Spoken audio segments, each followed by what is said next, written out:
Last year, SATI thought she'd got a good deal when she paid around £6,000 for a VW Golf with around 60,000 miles on the clock. But the day after she got it home, it started to go wrong. The black smoke that the exhaust was kicking out was pretty much the day after, the next day, and it was the whole pavement was just full of black smoke. So embarrassing. But her biggest shock was when the real mileage was revealed. Just scrolling down slowly, it was like my heart was just beating so fast. I was just in disbelief, total disbelief, when it finally came down to the bottom page and it said 125,000 miles. SATI's car had had its true mileage reduced by half. This is known as car clocking. This is a reputable car dealer that wouldn't sell clocked cars, but the problem is widespread. Last year alone, nearly 700,000 cars recorded a lower mileage than they did the previous year's MOT. That's nearly 1 in 39 cars. But some say the real figure could be much higher.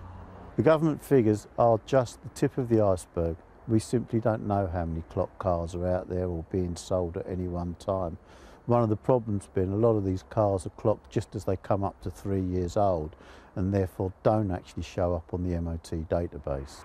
Car clocking isn't illegal, it's only illegal to sell a car that's known to have been clocked without disclosing it. A car can genuinely need its mileage changed if the odometer's faulty or to convert kilometres to miles. But experts say these circumstances are rare.